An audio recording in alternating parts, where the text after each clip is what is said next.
speak now about the 9th chapter of the Megillah, Perek Tet.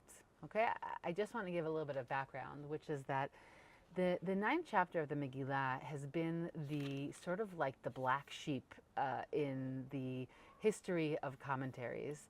And there's two reasons. One is that within sort of the more classical medieval commentaries, they're constantly trying to show that the war, right? The first half of Perek Tet is the war against all of those who rose up against Am Yisrael, and the second half of Perek Tet is the establishment of the Chag. And the black sheep, the difficult part, is the part of the war. And so the commentators really בני המן, שאנחנו תולים על העץ. and also the hanging of Bnei Haman. Hanging of בני המן. Exactly, and they say, what do we think to ourselves? Exactly, right? It seems very, very cruel.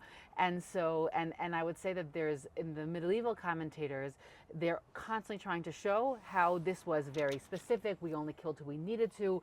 Uveviza lo shalchu et yadam, right? Meaning this is dealt very much, very carefully. And we're given very specific numbers, and certainly when it comes to modern commentaries, they even more so, right, with all much more, clear moral conversation, have a hard time with this parak. And it also seems like, why do we even need it? Meaning, we already killed Haman. He was a big threat. So why do we bichlal have to have this whole war? Okay, so that's just like a background in terms of how this parak is often seen, and you have all different approaches to how to deal with it. And I guess just one piece that I want to say, and I think that this year and everything that's been going on in the war and anti-Semitism, I think that there's a very important distinction that this parak really comes to show us. And we have the killing of Haman, right? Haman was the mastermind of the plan, and this happens very often, right? You wake up in the morning, you see on the news, such and such general of Hezbollah or whatever neighbor we have has been killed, and you say, I'm sure that many people risked their lives, and there was a tremendous amount of planning that went into this. But as we could say, zetipa bayam, meaning it doesn't eliminate the problem, right? They were a mastermind. It hurts the morale of the people who are fighting and are part of that effort, but it doesn't eradicate the problem.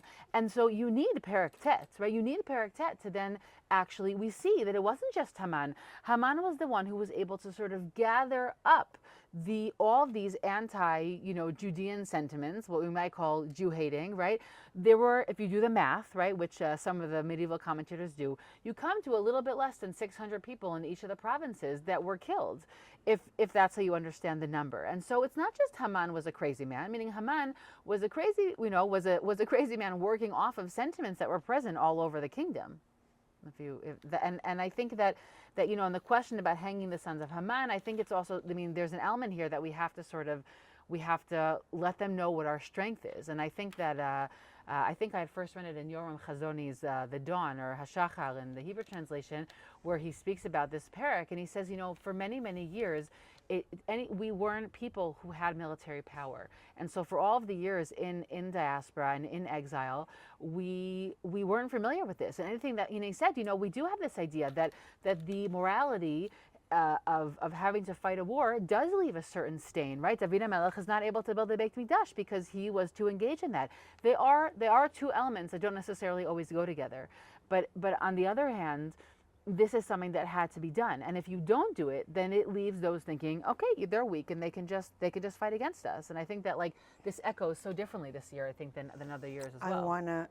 I wanna quote Rav Medan that was spoken in the Beit Midrash over the question that I think here in Israel we deal with it a lot.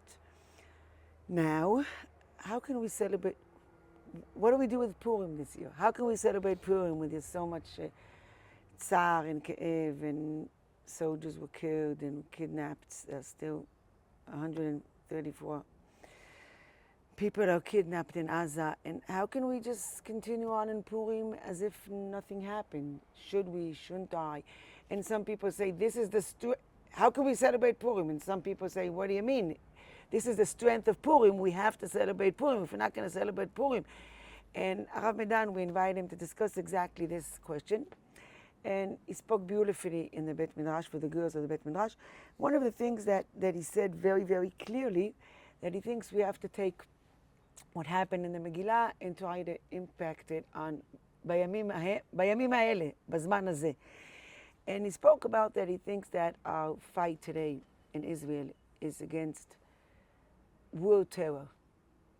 That really world terror is the thing that says, he feels that the entire world is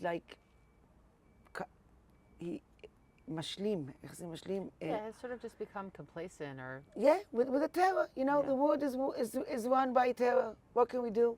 The past 30 years, we see the fantastic. He said, the question is, who's going to win? The Jews in the world or Islam in the world? באמת, המלחמה של הטוב נגד הרע. And he said, that's the same thing that we see today. It's the same thing that we saw במגילת אסתר. And he said, and even, we go even שבת זכור, Amalek. When we talk about להשמיד את Amalek, להרוג את כל זרע Amalek. So we don't know who's Amalek today. And the Rav has a beautiful insight that Amalek today, mitzvat michat Amalek today, is not a specific nation, but it is the specific understanding that we have responsibility of fighting the evil in the world. That there is roa ba'olam. Amalek symbolizes the roa today. And today our mission, our mitzvah deoraita of Shabbat Zachor, I think that the balance between Shabbat Zachor and Purim פתאום is, יש Amalek בעולם, העמלק הזה נמצא בכל מקום, והוא נמצא בעזה, והוא נמצא בחיזבאללה. And even when you talk about one of the things that happened in October 7th, בשמחת תורה, that not only Sinwar was there, and not only the groups of the Nakba, of the Mechablim that came, but after the gates of Kibbutz Nachal Oz were open, there's thousands of regular people from Gaza came in לבוז, להשמיד, להרוג, ולאבד ולבוז. And here we have this Perek Tet that says, no, we're gonna fight the evil in the world. We're not gonna let the terror be the way that the world is run. And I think we need Perek Tet for that. And I think that you mentioned in a sentence, but I just want to say that Achashverosh gave them the reshut ושללם לבוז. You can take, איך אומרים שלל באנגלית? yeah, the booty. You or can the- take the booty, and in Perek Tet, it says, we killed them, אבל בביזה לא שלחו את ידם. I think from the days of Esther ומרדכי, we're always very careful to make sure that we do what we have to do and we don't do what we don't have to do.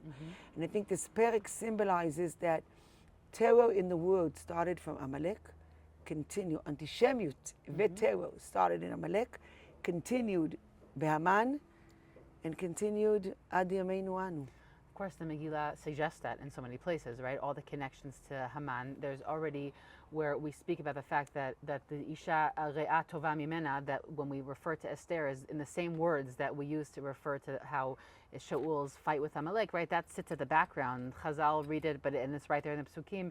That sits at the foundation of Megillat Esther, is that they also saw their fight as being continuation of Amalek. I think that when people hear that, sometimes they feel like a little bit of a kvetch, like they don't. And what's interesting is that Amalek, to say that it's the emblem of evil, it's the embodiment of evil, was the way essentially to deal with this question of who are they, right? We have this mitzvah, but we don't know who they are, and in a sense, saying that they embody, it's the embodiment of evil, which can be all different nations or all different movements in the world that are trying to do bad. In some ways, it's really broadened what Amalek is, right? I mean, it used to be a nation, and now it's actually an idea. And on one hand, it makes it more abstract. On the other hand, I think it makes it even more applicable, because if it's abstract, it applies to many different nations. And I just want to clarify, we're not making political. No. I mean, it obviously has political overtones what we're saying, but I just want to say that I do think that you can't read the Megillah any year, and you definitely can't read it this year and not see that is a real part of what's going on here.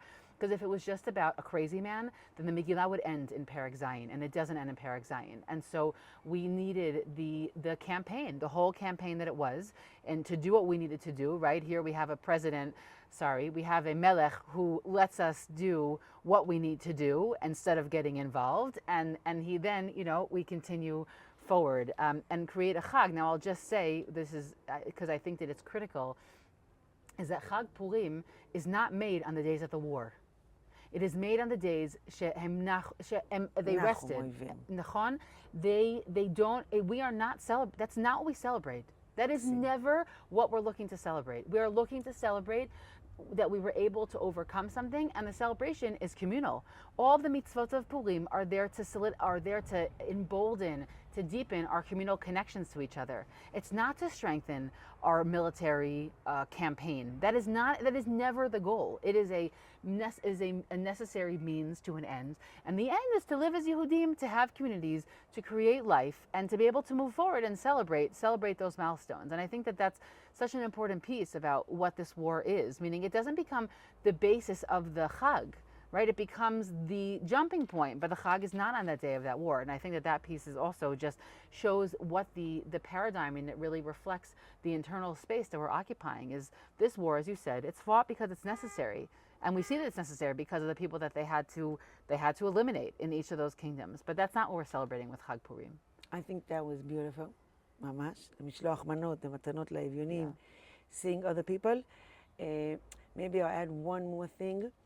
That also, שאין שם השם, that we have to, not שאין השם, that זה לא השם ילחם לכם ואתם תחרישון. We have to take responsibility on the fighting, which we all know that we have to take responsibility on the fighting.